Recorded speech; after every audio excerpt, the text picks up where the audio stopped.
County. When that country music hits, you know it's time for an hour long of sports talk radio. I'm your host, CJ Tully, here on Locker Room Buzz, and we have lots to get into today. This is Super Bowl week, so of course I'll be wrapping up the show with my predictions for the Super Bowl. I'll also be giving you guys my top 5 Super Bowl halftime shows of all time, so stay tuned for that at the end of the show. We're going to talk some MLB free agency, the winners and the losers we've seen thus far. The Phillies get ready for spring training. What is the lineup we can expect ahead of this spring training and the season coming up? The Big Ten schedule drop has people kind of curious as to whether or not the Big Ten is a true competitor. You look at the schedules, who's going to have the easiest way out. We'll talk about all of that. And the Patriots have a lot of legacy in their storylines here this week between old Patriot legends as well as the ones that may be created this weekend. So we'll get into all of that. But as always, let's start off talking some baseball here. We have the MLB free agency somewhat wrapped up now. Some of the biggest names already off the market. Now, I mentioned last week a lot of the free agents I believe the Phillies could still bring in here that would have made a difference for this team, maybe helped them project themselves to the next level. We've seen over the past few years, it's kind of been a standstill with the Phillies. We haven't seen that jump. They bring back Kyle Schwarber. That was our biggest free agent move, in my opinion.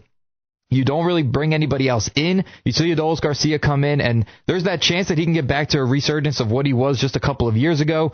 But with that being said, he hasn't really been great since 2023, and in the past 2 years, he's had a worse on base and batting percentages than Nick Castellanos, and everybody is running him out of town. So we'll see what happens with the Phillies and their situation. I'll get to more of that in just a bit, but there's a lot of big winners we've seen so far in free agency. I want to start off here with the Baltimore Orioles. They were a young, up-and-coming team just a few years ago. They found themselves in the playoffs. It seemed like they were there just a little too early. They were the 1 seed. And then last year they took a big step backward. The pitching wasn't all there. They had a lot of injuries on that pitching staff. I believe all 5 starting pitchers from day one got hurt at some point during the season. So there were a lot of issues with this Orioles team, but we saw them bounce back this offseason. And I think they're going to have a completely different team coming into this season where we could see a revamped, a rejuvenated Baltimore Orioles team. Now, a big part of their progression going forward is going to fall on these young stars. Jackson Holliday, Adley Rutschman, who took a tremendous step backward last year, and Gunnar Henderson is my guy, but last year he just did not have the bat at the plate. He didn't really do all that well in the home run derby a few years ago either. So there's a lot of things we're still looking to grow here with this Orioles team, but they bring in some pieces that I think will help with that. Starting off with Taylor Ward from the Los Angeles Angels. They get him in exchange for right-hander Grayson Rodriguez, who's been a pitcher with them for a while now. Wasn't putting up the most tremendous numbers. And Taylor Ward has been somebody that's been rumored to be traded for a few years now at the trade deadline. I know the Phillies were even in on him at one point. He has a hefty bat. He was able to produce a lot for the Angels over the past few years. And now bringing him in here, you have the different outfield where you move back the outfield just a little bit more so he can cover some more ground. But I do think he's going to be a big piece in this outfield. He brings some veteran leadership. Obviously not as much of a vet as some other guys might have been, but he's going to be able to bring something to this outfield, and I look forward to seeing what he can do on this team. You also bring in closer Ryan Helsley, who played last year with the Mets. He comes in here for the Baltimore Orioles on a 2-year contract. He does have an opt-out after the first season. Again, didn't have the greatest upstart last year. We'll see if he can kind of turn things around. He was Hell's Bells. He was the biggest guy to come in the 9th inning. We haven't seen that from him of late. We'll see what he's able to do this season now with the Orioles.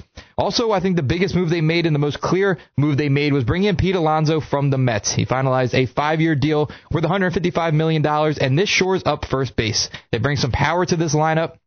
And he's going to slot in perfectly when you see some of the speed at the top of the lineup you're going to have with Gunnar, Jackson Holliday. You're going to have Adley still in there. If he can get his back going, him and Pete Alonso are going to be a lethal 1-2 punch over there in the middle of that lineup. So I'm looking forward to seeing Pete Alonso on this team. It's a fresh start for him as well. And I think he's going to do a lot of damage in the middle of this lineup. Also with this team, you also bring back Zach Eflin on a 1-year deal. We'll see what he can do. He did have some injury issues last year as well. We all know him as one of the better pitchers that the Phillies have had over the past few years. He came in clutch situations in the playoffs and the World Series. So we'll see what Eflin can do here with the Orioles on another year, a full healthy year. I believe he was one of the highest contracts that the Orioles had given when he did originally go to the Orioles. So they have a lot of faith in Zach Eflin. We'll see what he can bring to this team. They also acquire Shane Baz from the Tampa Bay Rays in a trade for a few prospects and a few outfield prospects there. So we'll see what he can bring to this team. I love Shane Baz. I don't think he had the greatest finish to last season. But again, we'll see what he can come into this Orioles team and do. They needed pitching. They were desperate for pitching. They traded Grayson Rodriguez, as I mentioned before. So bringing in somebody who's got the talent to do so. He's a younger pitcher. We'll see what he can do here in Baltimore. Another winner at the free agency mark here is the New York Mets. Pains me to say that because they are so much more of a winner than the Phillies were this offseason. but they've made some great moves. They trade for Marcus Semien, and they get Brandon Nimmo out of town. So they're bringing in Marcus Semien to play in that infield, and this has kind of been a theme now with the Mets this offseason, was they brought in so many players that play pretty much the same position. So we'll see how they end up working all of that out, how well they can play at some of these mismatched positions. They also bring in Jorge Polanco on a 2-year, $40 million deal. That's a great addition as well. They're going to, I believe, have him play first base in the absence of Pete Alonso. They also bring in right-hander Freddie Peralta on a trade, and this was a key piece for this Mets team as they now have their opening day ace. That solidifies with a great lineup, and now you're going to have him in there as well. That's a big deal for them. And then not even just in the beginning of the rotation, you're now going to have your closer in Devin Williams coming over as well. He signs a 3-year contract, and then they bring in Bo Bichette, who everyone knows the Phillies was in on as well. So there were a lot of moves that were made here by the Mets. They're all winning moves. I don't see any of these necessarily hurting them in any way. They also bring in Luis Robert. That's kind of a lower-end addition to this team. He is somebody that a lot of teams are fighting for at the trade deadline many years, and the White Sox were just not willing to give him up. They finally give him up, and it's the Mets that get him. Maybe they can work on his bat a little bit more. He's been streaky. He has injury issues, so we'll see what happens with that. But I do think that the Mets, from Freddie Peralta, Marcus Semien, Bo Bichette, Devin Williams, Jorge Polanco, and Luis Robert, those are some great additions that can really help out this team. And it kind of scares me as a Phillies fan that they went out and they made the moves necessary. They brought in Juan Soto last year. Meanwhile, the Phillies are sitting here with their tail between their legs with the same guys that they've been working it back with. It just scares me knowing that there's a team in the division that's out there willing to make the moves to better their team. Finally, or a few more here for you guys. The Dodgers, again, they're back-to-back World Series champions, but they're not even done making moves. They bring in Edwin Diaz over there from the Mets on a 3-year, $69 million deal. They also have signed Kyle Tucker. He'll be joining the Dodgers. He's in agreement on a 4-year, $240 million deal. Kyle Tucker, one of the best free agents on the market. They bring him in to solidify this lineup even more. And this team is going to be scary. I don't necessarily think they're going to go back-to-back-to-back. I do think there's some teams that can compete with them. And, maybe you bring in too many pieces. They're getting older, maybe injury. Maybe that's just me hoping and praying that they won't go back-to-back-to-back. But the Dodgers, again, a team that is making moves to get better during the offseason after already winning back-to-back World Series and not necessarily needing to add anything else. The Giants, staying in that division, they add some key pieces as well. They bring in Luis Arias on a 1-year contract. Now, if you guys were listening last week, I'd mentioned that this would be the perfect fit for the Phillies to bring him in here and to solidify this infield and this lineup. If you could have had Luis Arias at the top of the lineup, that would have been huge for this Phillies lineup. And now he goes over there to the Giants. Speaking of the Giants taking away some Phillies talent, Harrison Bader goes over to the New York Giants as well. He seemed pretty shocked about this whole thing. He seemed like he was ready to come back to the Phillies. They just weren't willing to put up the money. It was a 2-year deal. I believe it was around $20 million or something like that. So, again, a deal that the Phillies could have made. They didn't make it, and now Harrison Bader is over on the Giants. The Boston Red Sox, a team they've kind of been my American League team for a while now. They acquire right-hander Sonny Gray in a trade with the St. Louis Cardinals. Sonny Gray still has some gas in the tank. Looking forward to seeing him over there with the Boston Red Sox. They stay in that rotation, and they bring in Ranger Suarez on a 5-year, $130 million deal. He is a great pitcher. He's going to do phenomenal things over there with the Red Sox. It was a big loss to the Phillies now that we will not have him. But looking forward to seeing him on the Red Sox. That rotation is going to be one of the best in baseball. They still have some questions in that lineup. Where do they want to go? Certain players. Jarren Duran has been somebody rumored to be traded. Costas has been somebody rumored to be traded. So where do they want to go? They lost Alex Bregman. They have to figure out some things there with that team, but this rotation is definitely nothing to just put to the side. Some other big moves here made just throughout the league. Eugenio Suarez recently signs with the Cincinnati Reds. He's somebody else I thought that could have helped out this Phillies lineup. He agrees to a 1-year, $15 million contract with the Reds. The Arizona Diamondbacks, they bring in 8-time All-Star Nolan Arenado in a trade with the St. Louis Cardinals. Now, Nolan Arenado is not the same player he was a couple of years ago or 5 years ago, I believe so. He was going up for a possible MVP. So there's not the same drive there with Nolan Arenado, but again, we'll see what he can do. Maybe this is the Diamondbacks looking to flip him at the trade deadline. I can see that being a potential trade there for them. Alex Bregman, I mentioned him leaving the Red Sox. He signs with the Chicago Cubs on a 5-year, $175 million contract. I love that move. I'm not going to necessarily give you guys all of my playoff teams, but I do believe that the Cubs will represent the National League in this year's World Series. I have a lot of faith in this team. I like the rotation. They've made some big moves on the offense. Yes, they lose Kyle Tucker, but I think they have enough young talent on that team that the Cubs are steering in the right direction.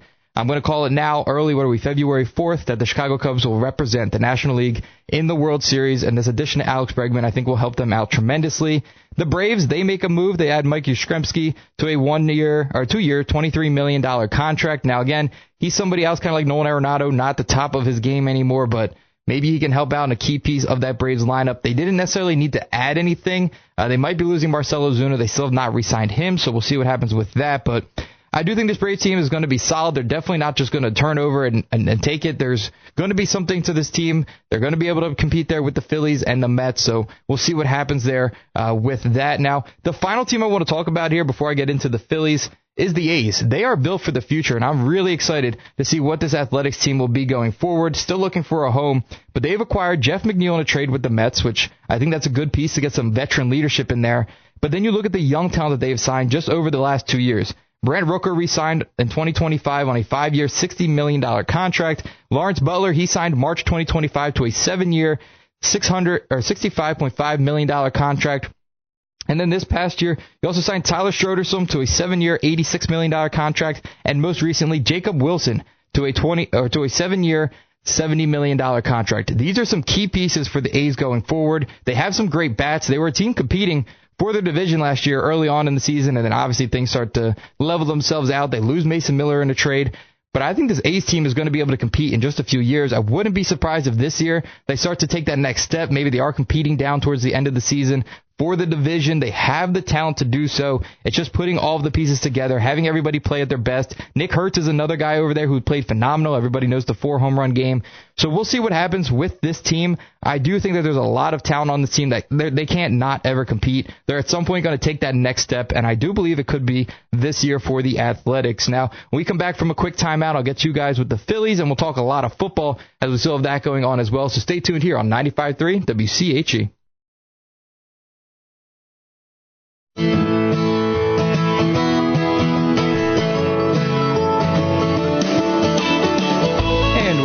Locker Room Buzz. I'm your host, CJ Tully, and as I mentioned, I do want to get to the Phillies here and what we can look forward to heading into spring training. There's going to be a lot of young talent that we might be able to see take that next step. We know there's Cruz on the market. We also know Rincones is somebody who could start to make a little bit of a name for himself at some point here, maybe find his way into the lineup at some point. But with the Phillies finally heading down, it looks like things are packed up. They left the stadium yesterday with all the equipment going down to Clearwater. It does look like the Phillies have solidified what they're going to have heading into spring training, and I do want to go over the lineup that is projected for the Phillies. Let me give you guys what is expected of this team, and then how can they still grow within, because it doesn't look like they're making any more moves. Is this team enough to compete? Starting off here with the opening day lineup as projected: Trey Turner, Kyle Schwarber, Bryce Harper, Alec Boehm, Brandon Marsh, Adolis Garcia, Bryson Stott, JT Realmuto, and Justin Crawford. Now, not too many changes in that lineup from what we saw last year. You added Adolis, and you have Justin Crawford that you're going to be calling up. But are we okay with this lineup? Does this look like a lineup that's going to compete more so than the lineup we had last year? You don't have Nick Castellanos in there. You're not going to have Max Kepler in there. There's some players that obviously aren't in here, but I don't know that the replacements necessarily give you a leg up than you did last year. Something that really concerns me is this rotation. Now, obviously, we're still not sure what's going on with Zach Wheeler. Will he be back? If he is back, is he going to be 100%? What's going to be the deal with Aaron Nola? Is he going to be able to step it up and get back to a potential Cy Young caliber kind of player, or are we going to see him fall off again? He will be going in the World Baseball Classic. He'll be pitching for Team Italy. Again, like I said, he throws up to meatballs, so it makes a lot of sense. But looking at this rotation, we're going to have Christopher Sanchez, Jesus Luzardo, Aaron Nola, Taijuan Walker, and Andrew Painter.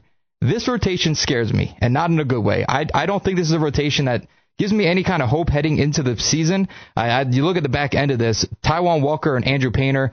To me, they're the same player. I don't think Andrew Painter is going to have this, and I could be clipped a million times saying this. So if he ends up going on and winning Cy Young Awards and some World Series MVP, then clip me for it. But I have no faith in Andrew Painter. I've made this very clear. He hasn't shown me anything in AAA. They hold on to him like he's this golden child who they can get so much in return for, but they're holding on to him thinking that he's going to be the next big thing, and I just don't see him panning out to that. He might be a nice average pitcher, but I don't believe he's going to be the next big thing. He's not going to be Aaron Nola in his prime, and I think that's what a lot of people with the Phillies were expecting. Look at the top of this line or this rotation, though. Christopher Sanchez and Jesus Luzardo, they were phenomenal last year. Can they get back to that, or do they peak at a certain point? We'll have to wait and see. Christopher Sanchez last year, 13-8 with a 3.26 ERA. He was phenomenal, 186 strikeouts. Jesus Luzardo had himself a career year, 12-9, 3.75 ERA with 192 strikeouts, only 54 walks. I'm looking forward to seeing what Jesus Luzardo can do in his second year here. Again, this was a career year he had in the first year. Can he keep it up? Because now you're going to see a bit of a fall off in the back of the rotation. If you're not going to have Christopher Sanchez or Zach Wheeler starting this season, maybe not have him at all during the season, you're not going to have as much leeway as you might have before. Same goes for this lineup, though. We saw a lot of times where the pitching could put up or could only allow 1 or 2 runs, and then maybe the lineup would be able to match that, or maybe they wouldn't be, and then the Phillies would lose on a great pitching day. If you're not going to have stellar pitching through 1 through 5 through this rotation, you're going to need to see the bats get going early. You're going to need to win these games with the bats. It can't always necessarily be on the pitchers. And that's where I look at this Phillies team, and there's so many things they could have done to improve this team. You look at how late it took Eugenio Suarez, Luis Arias. There's still Ozuna out there. There's some guys that could come into this team and make a difference in the lineup. I get they tried to get Bichette, but then do you just give up now that the fact that you didn't get him? You had some valuable replacements you could have slotted in there for him. We'll have to wait and see, of course, but my speculation heading into spring training, as it does start in just a few weeks, is that this team doesn't have enough. We're going to need to see some young stars step up. We're going to need to see Justin Crawford have an amazing spring training to give us hope that he can be the everyday center fielder here for this Phillies team, because if not, there's a lot of holes on this team because we don't know where we're getting with Adolis Garcia.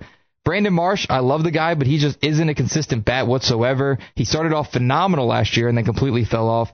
And Justin Crawford, we still need to see what he can bring to an MLB lineup. He played well in last year's spring training. He played well last year in AAA.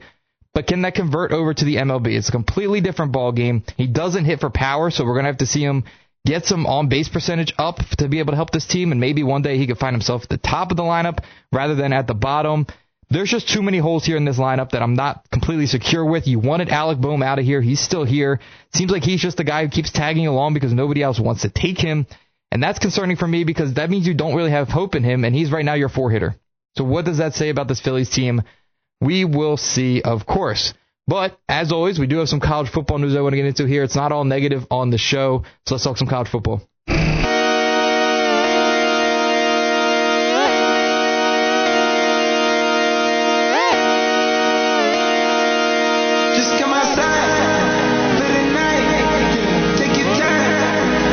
Football season over. We obviously have the line or the schedules coming out for some of these teams. And the question was raised to me the other day is, what is going on with the Big Ten? Are they competitive? Are they going to beat out the SEC? And then you look at the schedules, and some of these Big Ten schedules really raise an eyebrow because some of them are so easy, yet some of these Big Ten teams have to play the best of the best in the Big Ten. So going to give you guys the winners and losers of the top teams here in the Big Ten. Maybe I'll do this with every conference coming out in just the next few weeks, but start off here with the Big Ten, as a lot of people are Penn State fans, so I'll get to them and where I think they stand in all of this. But starting off here with the Michigan Wolverines. They are a loser, in my opinion, when it comes to the schedule. They're going to have to take on Oklahoma. This is part of a deal they made last year where they went to Oklahoma. Now Oklahoma will be coming to Michigan. That will be in the second week of the season, September 12th. So not too much time for them to turn things around. Oklahoma, a playoff team this past year. John Mateer will be coming back. Looking forward to seeing this team kind of take that next step in Oklahoma. Michigan, on the other hand, they've had to bring in a new coach, Sharon Moore. We all know that situation. They lose their quarterback. He heads over.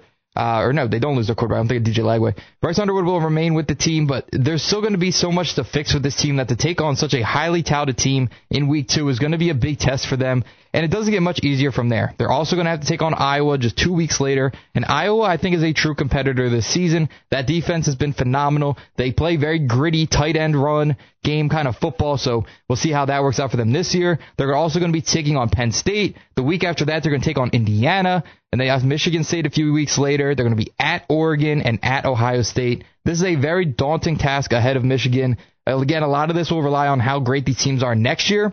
But if you look at the top teams in the Big Ten, Michigan is playing pretty much all of them this year. Now, I mentioned Michigan Spartans. We'll get to them next. They are another loser on my schedule here. They're going to be at Notre Dame this season. That's going to be a tough game out of conference. They'll be at Wisconsin. They'll take on Illinois. We'll see how Illinois starts to revamp things a bit, losing a few of their players. They're going to be at Michigan, versus Washington, and versus Oregon. all back-to-back-to-back. That is going to be a tough stretch for Michigan State down the stretch. They lose Nick Marsh, one of their top wide receivers last year. He heads over to Indiana, so we'll see where that revamp comes for them. Another loser I have is the Ohio State Buckeyes. And yes, I did my top 10. I have them at number 10. But this schedule is not going to be easy for them. And if they can win few of these, they might be able to get better than the 10th team in the country. But they start week 2 at Texas. Again, this is a back and forth they had last year where they were taking on Texas at home. They'll now be on the road taking on Texas, so we'll see what happens with that. They're also going to be at Indiana, at USC, and versus Oregon back-to-back-to-back weeks, and then they'll finish out the season against Michigan. Again, not an easy schedule whatsoever. You're taking on 2 of the top teams in the Big Ten from just a year ago in Oregon and Indiana. So this is, again, a very tough schedule here for the Buckeyes. They'll also be taking on Iowa, at Iowa. I forgot to mention that one. So that will be another tough test for them.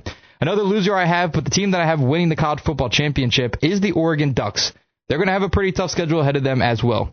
September 26th, it'll all start for them at USC. That will be a tough game for them. Versus UCLA after that. We're still going to have to wait and see what this UCLA team is this year. Vladimir Levea can kind of turn things around for his program. But the end of the season gets very difficult. They're starting November 7th. They're going to be at Ohio State, versus Michigan, at Michigan State, and versus Washington. Now, this Washington team is a very sneaky team. I thought they kind of had a chance last year to get in the playoffs with Damon Williams.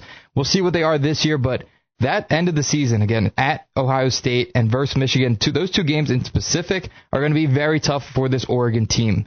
Now let's get into some of the winners of the Big Ten and some of the easier schedules that they'll have to deal with. The Iowa Hawkeyes are a winner in my opinion. They're going to be taking on some of the easier teams. Their biggest challenges coming at Michigan and versus Ohio State. Now again, we'll have to see how those teams fare. Iowa is a tough team to play. I don't think we should just look at the name and say that they're going to lose to an Ohio State or a Michigan. This is a tough, gritty team. Those will be big games for them. Another team that I believe is a winner is the Indiana Hoosiers. They're coming off a national championship, and they're going to have a pretty decent schedule ahead of them. They'll be taking on Ohio State. They'll be at Michigan, taking on USC as well, finishing out the season at Washington and versus Purdue. So not the easiest, of course, but I do think with the team that they're going to have and Kirk Cignetti, the way that he has run this program, this is going to be a very manageable schedule here for the Indiana Hoosiers. And then finally, my biggest winner of the college football or the Big Ten schedule is the Penn State Nittany Lions. They have a new head coach. They have pretty much brought over the entire Iowa State team. And it seems like this Penn State team has everything set up for them to have a great first year here under this new regime. They're going to be starting off versus Marshall at Temple. That will be a fun game. I'm going to try and get out to that one, maybe give you guys some content from there. We also have really no other big games. Their biggest game is going to be at Michigan and versus USC. Those aren't going to be easy games, not at all. But this team should definitely win at least 10 games. They're going to have the talent. Rocco Beck coming over. You're going to have a few of their bigger stars coming over. Benjamin, their tight end, is coming over. The head coach literally brought over 20 players. That's what I'm trying to get at here. So we'll see what this team can be this season. They should at least be a 10-win team. They have a very easy schedule ahead of them. That is the Penn State Nittany Lions. Again, maybe I'll do this for every conference, break down the SEC maybe next week, as we are going to be hitting that dead point in all of sports. Again, I don't want to talk too much basketball here. Hockey, if you guys are interested, I'd be more than happy to talk some hockey, but there's going to be some more creative storylines going down the line here after the Super Bowl and after the football season ends, as we kind of have that dead period until baseball starts up. So maybe that's something else I'll bring out to you guys. But when we come back from this quick timeout, I have lots to talk about here in football. We have the Pro Bowl I want to talk about a little bit. We have the Eagles. Are they going to be getting rid of Vic Fangio? They bring in a new offensive coordinator as well. And my Super Bowl predictions all ahead. So stay tuned here on 95.3 WCHE.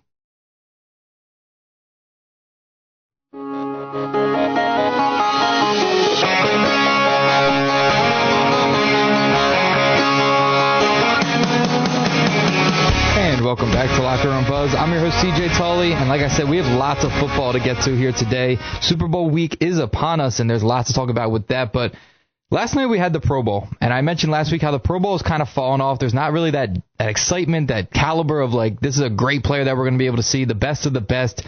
It's really fallen off, and after seeing some of the alternates, I did not watch the game. I just did not want to be a part of that or try and watch a bunch of guys in gym class just play flag football. There are a lot of different trick plays and everything else I've heard about, so just not something for me. I think the Pro Bowl has completely lost its spark, but I looked at some of the players that were involved, and I saw the alternates for the AFC quarterbacks, and that just completely lost me on every aspect. The backups or the alternates for the AFC that were considered all-stars this season, or Pro Bowlers, however they want to go about it, were Joe Burrow, Shadur Sanders, and Joe Flacco. Now, Joe Burrow, sure, great player, brings a lot of eyes. Shedeur Sanders and Joe Flacco being all-stars in 2026 completely lost me on everything that the Pro Bowl was, will be, and everything else. So Joe Burrow this year played in 8 games, 1,800 yards, 17 touchdowns, and 5 interceptions. Fine. Put him in the Pro Bowl. He's a big name, everything else. Now you look at Shedeur Sanders. He did not even start the season as their starting quarterback. He goes and plays 8 games for 1,400 yards, 7 touchdowns, and 10 interceptions. I don't want to say nepotism is a huge thing here, but the fact that Shedeur Sanders somehow got to play in a Pro Bowl and got to say that he was one of the quarterbacks selected just completely puts everything out. That the Pro Bowl means anything, that it should mean anything for a possible Hall of Fame. That's saying that you're a Pro Bowler, because the Pro Bowl lost its meaning. That doesn't mean you're a great player. It means you had the weekend free when everybody else didn't want to participate, because everybody else knows what a joke the Pro Bowl is. So just because Shedeur Sanders had an open day on his calendar, he was able to come in here and be a part of the Pro Bowl. Now, this does go back to the same thing I had a problem with the MLB when they brought in Jacob Mizorowski. Pitched only a few games. They were great few games. But he comes in, he gets to be an all-star. So now on his resume, it says that he is an all-star. He had a few great games. He didn't even finish out the season all that great. So it just goes to show that some of these things mean nothing. It's for the clicks. It's for the big name. And you got that here with him. Now, Joe Flacco, great quarterback in his career. Played in 9 games this year. He played for the Bengals and the Browns. 1,600 yards, 13 touchdowns, 4 interceptions. Did he have the weekend available as well? Why is Joe Flacco in a Pro Bowl in 2026? It just doesn't make sense to me. It completely has lost the meaning of, oh, you're a Pro Bowler, you're a great player. Can't we just see the best of the best compete? Because you're not getting the best of the best. Nobody wants to be a part of this. It's an absolute joke. I said before the show, it's pretty much like it's a camera coming into my high school gym class, recording me having fun and expecting the world to think that they're having the same amount of fun. That's just not how it is. The Pro Bowl is not the best talent. It's not the best players. It's just who they think they can get in for that weekend, who can maybe bring some clicks, i.e. Shedeur Sanders. So that's everything that's happening with the Pro Bowl. I'm not a fan of it. I think that it needs to be reworked, if not just get rid of it and call it what it is. Most All-Star games are during the middle of the season, so it's kind of a break. This being at the end of the season, you don't even need it. It does nothing for the players. Just go with the AP vote. They have been horrible as well, but there's no real way to judge the best players in the league anymore when this is the way that things are treated. There's my little point on that. I do want to get into the Eagles, though, because some big news has broken since the last time I was on air. Reports say that Vic Fangio might be out as defensive coordinator here for the Eagles. Now, if this were to be the case, this would shake things up completely, because we know the coaching carousel and how it's kind of shaking itself out. If we were to lose a defensive coordinator right now, we would be way behind the 8 ball in trying to find somebody to bring in here to replace that. And not even to mention just to replace him, but the caliber of defense that he was able to produce here with this Eagles team, can you even replace that? That's the question next. We are losing a lot of players on defense as well this year, or there's a potential. There's a lot of free agents on defense this year for the Eagles. Who will they bring back? Maybe that depends on who is the defensive coordinator, who fits the scheme of that guy. Let me name you guys a few of the notable free agents. You're going to have Reed Blankenship, Nakobe Dean, Jalen Phillips, Brandon Graham, and that's it on defense, actually. But on offense, you're also going to be losing Dallas Goedert, Grant Alcantara, Jahan Dotson, Fred Johnson, and Brett Toth, all free agents. So a lot of that being your bigger stars on defense. You're going to at some point have to re-sign Coop and Quinyon. I don't know how many of these guys they bring back. I would love all of them back. These are all guys that made an impact. Jalen Phillips especially. I would love to see him back for a full year. We know the injuries are a problem with him in his career, but he made a huge impact joining this Eagles team. Brandon Graham, don't necessarily want to see him back, but you're still going to have to find that depth. Maybe you're drafting one in the draft this year, bringing some defensive line depth. Maybe that's where we can see you find that, but I would love to see Nakobe Dean come back. I would love to see Reed Blankenship come back. I don't see there's a way that they don't bring back Blankenship. There's still that potential that maybe they don't bring back Dean, just considering how lethal this linebacking room is right now. But I would love to see these guys come back and make a difference for this team. Some other big news we've seen with the Eagles of late, they bring in their offensive coordinator. Nobody that was really drawing eyes as they bring in Sean Mannion as offensive coordinator. He was the Packers quarterback coach. He played quarterback for the Seahawks in his career. He has no play calling experience, which goes to raise a question for me. Are the Eagles just looking for a yes man? This is a big conversation when they brought in Nick Sirianni, that they're just looking for somebody to come in here and say, yes, do this, do that, and they will abide by all of their rules at the higher levels. Nick Sirianni has been that guy. Now you bring in Sean Mannion, not somebody who has this big name, this big talent behind him. He's somebody that can come in here and he's just a name to the position. I don't think he comes in here and he changes the position whatsoever. And there's still speculation that Nick Sirianni could be your play caller. If that's the case, I think they legitimately just hired him to fill the position because you need an offensive coordinator. The only other thing I can think of is maybe with him being a quarterback's coach, they think he can help develop Jalen Hurts into a little bit better of a player, maybe give him some more durability throughout the season, some more consistency as well. That's another reason I could think that they might have hired him. But again, you had some flashy names out there that just did not want to be a part of this Eagles team. Again, could that be an A.J. Brown issue? Could that be a locker room issue? Could it be a fan issue? I know that's been thrown out there a lot. I don't believe it's a fan issue whatsoever. Pull your pants up and have a good time, or get yourself together. I don't know how I was trying to get to that, but be a big boy is my point. There should be some more accountability to these coaches. Yes, the whole threats to Petula, nothing right about that. You should not be doing that. But again, if you can't take the heat, get out of the kitchen. That's kind of how it is, and he did. He got out of the kitchen, so we'll see what happens here with this offensive coordinator situation. Yes, they bring in somebody, but what is his role going to be on this team? My only speculation, I'll say it again, is that he could be here to help Jalen Hurts, maybe develop him, and if not him, I still think that next year you could really be looking at the Eagles to bring in a quarterback. There's going to be a highly touted quarterback room coming into this draft next year. There's some big names. This year, there's not necessarily the biggest of names outside of Fernando Mendoza. You're going to have Garrett Nussmeier. He'll be coming into the draft. Diego Pavia, I don't see him getting drafted whatsoever. I think his best bet is to go and play in the Canadian Football League. And then maybe you have Trinidad Chambliss, but again, they're still not sure if he's going to be coming back and playing. So I would like to see him on the Eagles. I think he could work well with their game plan if their game plan is to work with a mobile quarterback. If they want to start to go back to the whole pocket passer, then yes, wait till next year. You're going to have Arch Manning in there. You're going to have Dante Moore in there. You're going to have some better caliber quarterbacks in next year's draft. Give Jalen Hurts one more year. Maybe Sean Mannion can work with him and they find a long-term deal with Jalen Hurts after that. But again, I do think next year is the year you draft yourself a quarterback. Staying in the NFL, no Kraft, no Bill. Is Tom Brady next to not make the Hall of Fame on the first ballot? We talked last week about Bill Belichick not being a first ballot Hall of Famer. They kept him off, and now comes out just, I believe, yesterday or the day before that now we're not going to see Robert Kraft on the first ballot either. And it seems like there's this kind of punishment coming in the back end of things for the Patriots and their staff. Bill Belichick, obviously the head coach, won 6 Super Bowls there, won 8 in his career, not a first ballot Hall of Famer. Robert Kraft, a part of that Patriots organization the entire time, not a first ballot Hall of Famer. And it's starting to seem like Tom Brady, the GOAT, will not be a first ballot Hall of Famer when it comes to his time on the ballot. Now, Tom Brady's career, he threw for 89,000 yards, 649 touchdowns, 212 interceptions.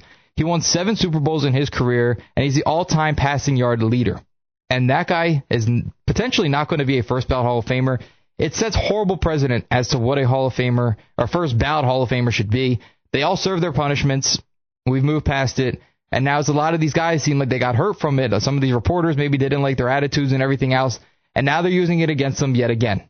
So if Tom Brady is not a first ballot Hall of Famer, was the league just being petty this entire time? Why did he serve his suspension when he did if it was still going to come back and bite him in the end of his career? I have the same issue with the MLB Hall of Fame. I think some of these guys are held to things that shouldn't necessarily keep them out. The steroid era, I will completely back the fact that those guys should be in the Hall of Fame. I was at the Hall of Fame last year. They're still in the Hall of Fame. They're just known as the steroid era part of the Hall of Fame. If their name is already going to be represented, represent them for the play that they had on the field. And that's my argument with the Hall of Fame. Some of these guys, yes, may not have been the greatest guys off the field. On the field, their performance was phenomenal. Barry Bonds, he was phenomenal before the steroids. All it did was add a little bit more muscle. If you look at baseball, no matter how much muscle you have, if you're not making contact with the ball, you're not launch angling it the right way, the ball's not going out of the stadium. You're not going to be this great player. There's a lot more to it than just having the muscle to put the ball out of the field. You still have to be a tremendous hand-eye coordinated player to do that. So that goes on to the MLB rant a little bit, but same thing goes here. You're a great player. You make the Hall of Fame. End of story. You're one of the greatest to ever do. You are the greatest to ever do it in Tom Brady's case. You should be a first ballot Hall of Famer. Now we come back from this final break. I'm going to give you guys all my predictions with the Super Bowl, some unlikely heroes, as well as my top 5 Super Bowl halftime shows of all time. Stay tuned here on 95.3 WCHA.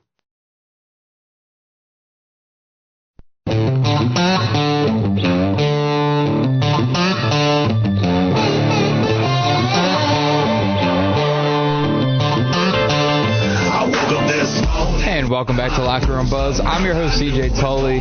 We still have lots to get into here. It is Super Bowl week. Let's talk about that Super Bowl that we're going to have ahead of us. My prediction, everything I think is going to go on, and I'll give you guys a little sprinkle on a parlay that I think could hit as well. But lots going on here. let's get right into it. So I want to give you guys a little background on how the Super Bowl came to be. Now, before the season, I had picked the Seahawks to be the number 2 seed in the NFC, and I'd picked the Patriots to make the playoffs as a wild card. Now, the Seahawks were the least projected, or they were the lowest projected team in their division to even make the playoffs. So I was very high on the Seahawks team before the season. The Patriots, on the other hand, they were expected to do nothing this season. The Patriots were coming into a new coaching situation. They were bringing in Drake May on a second year. There was a lot of questions to still be answered with this Patriots team. They both answered the bell. They both answered their calling.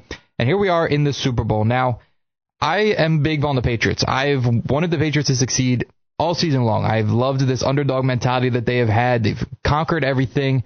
Everybody wants to say their schedule is super easy, but that just comes with the fact that they were horrible last year. So with that comes a team that gets to play the easier schedule. So you can't necessarily fault them for that. They play the teams that are on the schedule. Now, when I was picking the Super Bowl, tried to find every way possible that I could take the Patriots to win or at least keep this one close. And let me tell you, I could not think of a single way that the Patriots could win this game or they could even keep this one close. You look at the way that the Seahawks have won football games. They've done it on every aspect of football. They've done it on offense, where they've had great passing games by Sam Darnold and Jackson Smith and Jigba. They've had great rushing games. You saw that game against the Niners where Kenneth Walker just went crazy. You saw the game where on the punt returns, you could see Rashid Shaheed, who I believe is the best addition during the trade deadline. He could take any punt or kickoff and just go straight to the house. They can beat you on special teams. You see what they do on defense. They're able to turn the ball over. They're able to stop you on third downs. This team is so dynamic. They can beat you in so many different ways that I don't see how the Patriots could overcome that. This Patriots team still looks like they're kind of looking for their identity on offense. They're still going back to Ramondre Stevenson. They were finding some real traction there with Trevion Henderson. They don't give him the ball much in the postseason. I believe he's had maybe 20 carries in the postseason. So you're not seeing this consistency with Trevion Henderson. Drake May, as much as I think he's a great quarterback and he can really get the ball down the field, he has turnovers. He's fumbled the ball in the postseason. He's thrown interceptions. There's just too many question marks still with this Patriots team that it is so hard to say, you know what, I think they can go against the biggest powerhouse right now in the NFL and they can somehow win this one. I have the Seahawks winning this one 32-13. I was bouncing back and forth. I had it at 32-26. I had it a little bit lower scoring where maybe the Patriots defense would be able to stop the Seahawks offense. I just could not think of a way that this game could be close, that the Patriots could succeed, and that the Seahawks might just trip over their own feet and lose this game. So give me the Seahawks 32-13. I do think the Patriots have a little hope in the beginning. Maybe they get a few stops on third down, but I think the better team is going to come out on top in this one. The spread is at 4.5, which I think is very, very generous, and it more so shows that they don't want a deep spread in the Super Bowl, as a lot of people are going to be betting that one. Obviously, I believe the over/under was 45.5. Again, I don't see how this is not over 45. I just think the Seahawks offense are going to score so much that it's just going to force their hand to go on the over. Now, let me give you guys some ways or some unlikely heroes, because as many of you know, I'm big on the little guy who makes a difference in the big game. When it was coming to the World Series, you need that guy, or the playoffs. I was saying even with the Phillies lineup, maybe they had Edmundo Sosa be that guy, or maybe they were going to bring in a Justin Crawford in the postseason. He was going to be that guy that nobody knew too much about, that could come up here and make a difference. Then it came to the college football championship, and I talked about how Charlie Becker had been that guy for them in the postseason, where he came in and he was the guy who went for over 100 yards in the Big Ten championship, and he had a big catch in the college football champion. And there was so many different things that Charlie Becker did to be that guy. Who can be that guy here in the Super Bowl? There's a few. I believe the number one, it could be Trevion Henderson. If they want to give him the ball back, he has been a college football national champion. He knows how to play in that environment. I think this is where he could step up. He could take a screen pass to the house, but they need to give him the ball. They need to feed him consistently. You can't be messing with Ramondre Stevenson constantly for trying to get him to go 20 yards per carry. I think you need to see more Trevion Henderson, kind of like a Corey Clement role of what we saw there in the Eagles Super Bowl, which was 8 years ago today. Crazy to think about. But I think that is a situation where Trevion Henderson could really thrive. Maybe we see that happen here in this game. Another guy, I mentioned it before, Rashid Shaheed. He could take over a game.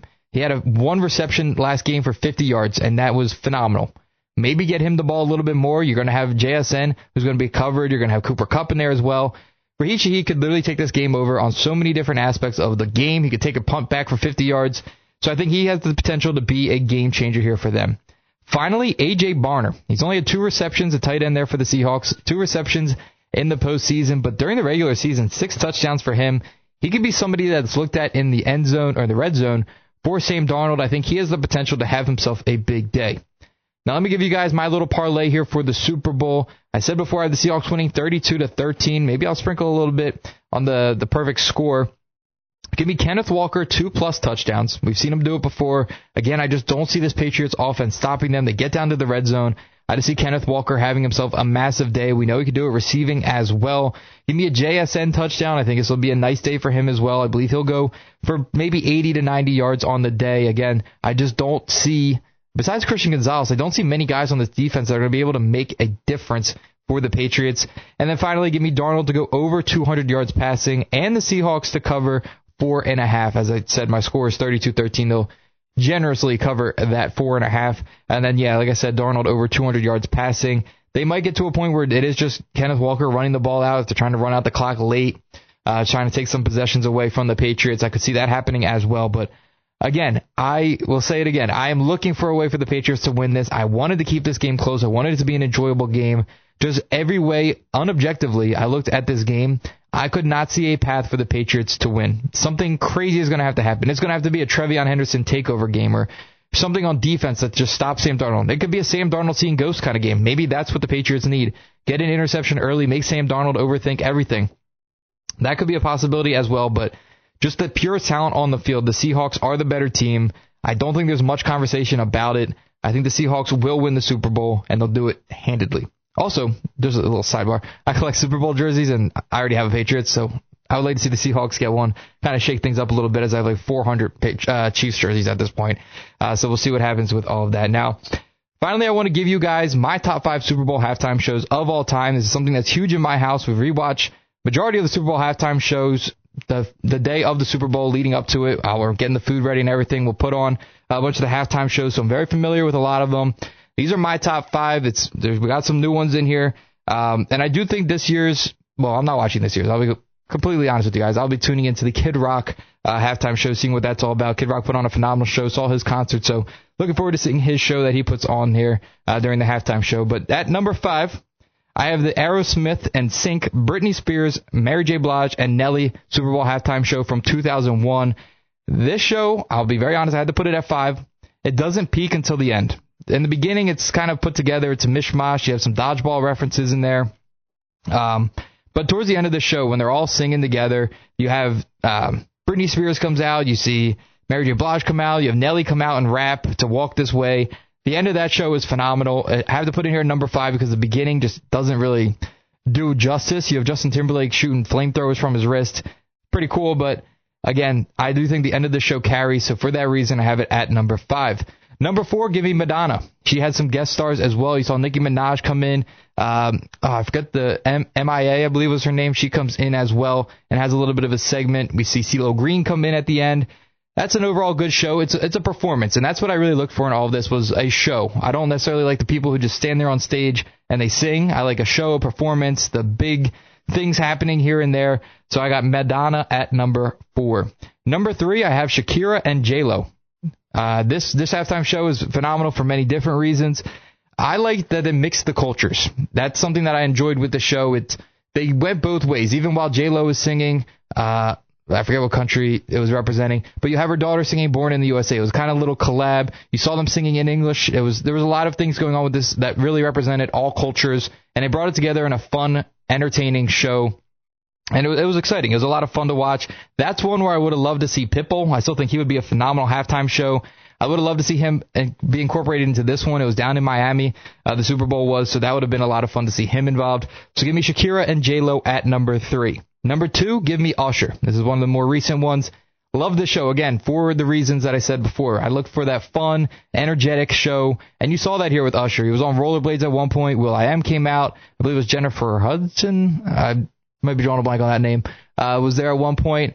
You saw Ludacris come out. You saw, I'm drawing a blank on the other guy's name too. But they all came out, and that was a lot of fun. So give me the Usher at number 2. His halftime show was a lot of fun. Now, number 1, this is one that is always replayed at my house. It brings a tear to your eye sometimes because it was just such a different time in the world. The America was different. It was just something that we could honestly use right now. It was a very together Super Bowl halftime show. It was 2016. It was Coldplay. You had Rihanna or Beyonce, and you had Bruno Mars. This was a phenomenal halftime show. The end, phenomenal. They all come out together. During the beginning of the show, they all do their own segment. They all come together, and then they pay tribute pretty much to every halftime show before them. They did Purple Rain was in there. They had Bruce Springsteen tribute. It was really cool to see. That is one that I think they should try and run back something like that where it's more unity, more everybody together. I also like to say a little honorable mention. It wasn't a Super Bowl halftime show, but Creed during Thanksgiving at the halftime show. That is what America needs right now is Creed doing another halftime show because that show was phenomenal. That is my pick for next year's Super Bowl halftime show. I think we need to get back to some of that more traditional kind of halftime show and not just going to make a statement every single year. That's my belief on it. Go back to more just having fun, people that everybody wants to see, more geared towards your fan base. I know that that's not their point. They're trying to get that outreach, but I do believe that if you geared more towards your fan base and go back, maybe you do a country halftime show, maybe Post Malone. He's a little mix of both. Somebody like that I think would be a great halftime show for years to come. There's just been some of these that are just they're pushing too much of a narrative that it takes away from the show in and of itself and the fun that it's supposed to be. So those were my top 5. Again, it was 2001's Aerosmith and Sync, Britney Spears, Mary J. Blige, and Nelly. At number 4 was Madonna. Number 3, Shakira and J-Lo. Number 2, Usher. Number 1, Coldplay. Those are my top 5 halftime shows. You guys can always catch me on Let's Talk Sports. That's my podcast. That's on YouTube and Spotify. You can also follow me on Instagram and TikTok. Lots of content there. Pretty much post daily content. Looking forward to giving you guys more about the Super Bowl this week. Some of this content will be actually reposted there.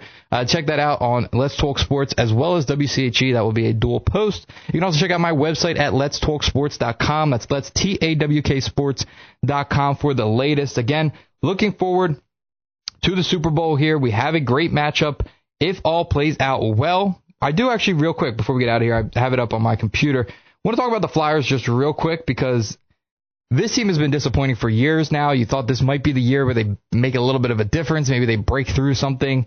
And it was looking that way for a while. We were holding the top wildcard spot, I want to say just about a month ago. This team has gone on to literally blow this entire thing up as they do every single year around January and February. I called it before the year. They were on a 6-game losing streak. They then snapped that. They won a game, lost a game, won a game. They were just on a 4-game losing streak, or a 5-game losing streak, and they now come back and they won last night. But this team's inconsistency is just horrible. They keep wanting to say they want to build towards the future and not buy too much now, but are you just going to continue to tank and hope in a few years these players start to come up? Because hockey doesn't work the same way as many other sports. You have to seriously wait a while until these players come up and make a name for themselves, as you are drafting international, and you got to figure some of that stuff out.